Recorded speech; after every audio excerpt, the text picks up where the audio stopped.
this way, yet so successful from a technical standpoint. This is incredible. So what happened is Amazing Spider-Man is fighting with Mysterio, one of his famous bosses from the past 50 years. And in the fight, they accidentally break a mystical tablet that spreads across 4 different dimensions, and then the 4 different Spider-Men are called upon to find the pieces of the tablet before they fall in the hands of all the other villains you're going to fight in the game. We got 13 villains total, all super famous, you know. Wait. You said 13. So, you want me to name some? yeah, you got to. Yeah, come on. Like, I need that. You got Carnage, you got Kraven, you got Hammerhead, Vulture, Norman Osborn. God, Osborn. All right, that's all right. Don't give them no more. Don't give them no more. They got Osborn in the joint, son. It's over, son. Like it's now. Let me ask you a question. Considering how authentic that you made Spider-Man, I'm pretty sure that the bosses are just as well as authentic. Oh yeah. Well, because we also had 4 different universes to choose from, so we picked the best bosses and the best version of each of those villains in each of those universes. Wow. And we created some originally for this game. So you saw a little bit of Hobgoblin in the 2099 universe. He doesn't exist in the comics. So we work with Marvel Comics, and we helped and our writers and our designers and everyone, and we created this brand new villain specifically for this game. Wow. Jesus Christ. Like, the way you guys put all this stuff together, like, first of all, I commend your hard work. Like, that's the first thing. Second thing is this. In terms of gameplay, how you guys was able to get the same controls throughout all Spider-Mans, yet they all have different powers and abilities to offer. That was the one of our biggest things that we wanted to hit. We wanted to make sure when you switch between the dimensions, you weren't having to relearn control schemes, that it just felt natural. You could just play as each of the Spider, because you still want to play as Spider-Man. Even if it's 4 different versions, it's still Spider-Man. But within each universe, we wanted to do something new that you could only do in that universe. So in the noir universe, since it's dark and gritty, we wanted to put in stealth mechanics so you can hide in the shadows and take guys out one by one. In 2099, where it's a futuristic New York, the city has been built up like 3 times its height. So we want to play with the verticality. So there's these free fall sections that only Spider-Man 2099 can do because of the universe that they're in.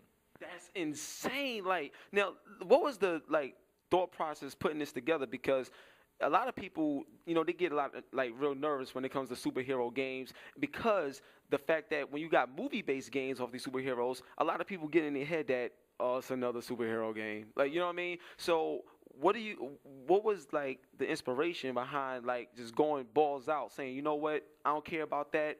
I know we can make something great. And when it comes to business-wise, for you guys to secure this IP, I mean, I don't want this to stop. I would love to see a part 2 to this. I'm telling you. It's a simple answer. We looked at the comics. We looked at, there's 50 years of Spider-Man comics. There's dozens of alternate universes. And when Beanox was coming up with the idea, they started to look at each one. Whoa, what would it be like to make a 2099 game? What would it be like to make an Ultimate game? And then someone said, why not just make all of them? So they once they figured out that their tech could handle it, and visually we could really capture each individual universe and make it feel like a cohesive game, that was it. All right, now the first thing I gotta say is this: upgrades. Like, I was kicking ass in the game, and I saw upgrades and all these things popping up and stuff like that. So how the upgrades is gonna work? Because obviously, since you got these different versions of Spider-Mans, we're gonna see a whole lot of upgrades throughout the whole game. That's what I'm expecting to see. So how deep does the upgrade ability goes? We have a system called the Web of Destiny. Basically, it's a series of mini challenges, like 15 or so per level. There's as simple as defeat 10 guys, or in the stealth section, don't get spotted in a certain area. And when you complete that mini challenge, you complete a certain number of them, say 10, 15, it opens up new moves, new abilities, health, bonus costumes. There's a whole bunch of bonus costumes in the game. That's crazy. And then you use the XP that you earn by defeating enemies and getting collectibles to purchase those moves. But when you purchase a move for one Spidey, you get it for all 4 Spideys. So you don't have to upgrade only one. They have a comparable move, because the control scheme is exactly the same, right? So if, say, you unlock the XXY combo, you're getting it for all 4 guys, and it's going to be a different combo for each of them, because each Spider-Man has their own unique animations and That's visuals. Crazy. All right, now we talking a lot about Spider-Man, and you already said that there's a lot of bosses. Now, in this particular game, in the way the fighting engine is, it'd be sick if you guys had some sort of bonus mode or survival mode where you can actually play as some of these bosses and then like duke it out like outside from the story. Is that something that you guys would like to add for the game, or even possible DLC, or something? I can't say what we're gonna do in the future. Unfortunately, that's not in this game. I mean, it's this is Spider-Man. You're in the hands of Spider-Man, and not only one but four Spider-Man. So we really wanted to play with those universes. I think it's a sweet idea, though. I'd like to see that. Yeah, now listen, he said this is a sweet idea. So, like, you think I should go to Canada and have a talk with these people? I got their number. Oh, what? I'm sure they'd love to see you up there. All right, look, you know what? So I'm going to spin the belt on that, you know what I'm saying? So I'm going to come to Canada because we need to make some things work, man. Now, let me ask you a question. I see the game is running on the Xbox 360, and, like, obviously that's great. And PS3, Xbox 360, I know there's always that competition. But I want to ask you a question. Is there anything console-specific that'll make gamers be like, you know what, I'm going to get this version over this version, or is everything identical across the board? We wanted to really make the game identical. Across the Wii version is exactly the same game. All the levels, hold all up. the stuff, You all serious? Exactly the same game. Now, all right. Now, with the Wii version, obviously you can play with. Do you only play with the Wii mode, or can you play with the controllers? The Wii mode and stuff. All right. All right. Now, since you say you play the Wii mode, we all know this fall there's something coming, right? Mm-hmm. And that major thing that's coming is PlayStation Move. Will we see Spider-Man have a special patch update with PlayStation Move support just to give us that opportunity? I can't say it's not in there now, but I can't say whether or not it's going to be there later. I don't know. That's down the line. So because they can patch games because there's games that already was released, so the possibility is there. And considering the one-to-one traction that it has, I think that would be a great addition and something console specific. I got their number. All right, you gotta hook me up with that. Like, you know what I'm saying? We need to talk, all right? I'm sorry, Vanessa. I know you like, all right, I didn't know you could talk that long.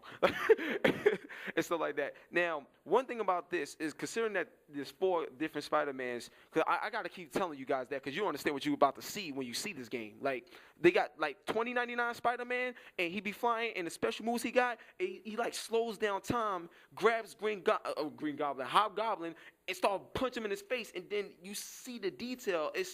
You got to see it to experience it. That's why I got to keep stressing that. It's really that amazing. Now, being that you're playing with all these like Spider-Mans and stuff, let me ask you this. Like, in the development of the Spider-Man, and I know you guys use the comic books as a major reference, will we see like any type of comics in the game in terms of like added content? Because when you have like comic books, there's a lot of people that love comics, like they're fans. So we would love to see like some sort of unlockable or something where you can actually look at some of these comics. The story was written and the setup of each of the levels. Each individual level is basically its own little comic book, right? So the levels are themed around a particular villain. So you get an intro to them right up front. You learn about their relationship, and then you follow the plot through the whole level with this one villain. So either you're chasing him through, or you're trying to find him, or what have you. And you have multiple boss encounters. You don't just fight him once at the end of the level. You fight him 2 to 3 times, depending on the situation, depending on the level design. And also, they get their hands on the pieces of the tablet, so they get new powers, new enhanced powers. So we kind of blew out a lot of those villains as well. So it kind of has that feeling like it's an individual comic. So, the casual fan, the guys who maybe just saw the movies or something are just going to like it because it's Spider-Man. But the hardcore comics fans, there's a lot of stuff in there. Characters, references, like little nods to the comics that people are really going to love. So you guys hit it at all angles, and that's... We went balls out on this. All right, now I'm about to do something real special, all right? Now, let me see the camera real quick. All right, this is Vanessa. How you doing, Vanessa? I'm good. Now, amazing. Now, the reason why I had to put her on the Hip Hop Gamer Show real quick is because her and I believe Kelvin, they always got this little beef that they got going on. So he's showing GoldenEye. We over here looking at Spider-Man. So she said that Spider-Man is probably gonna outdo GoldenEye. And I just wanted to put her on camera, and I want to get on camera with her, and just be like this. You know what, Kelvin, you my dude, but Spider-Man got you, son. Like GoldenEye is great, but Spider-Man got you. All right. Competition. Now you gotta buy us dinner. GoldenEye's awesome. GoldenEye's awesome. Of course it is, and I'm gonna buy a lot of games, stuff like that. All right, here you go, man. Alright, dude. All right, now I'm about to wrap this up and stuff like that. Now, one thing I gotta say, like seriously, is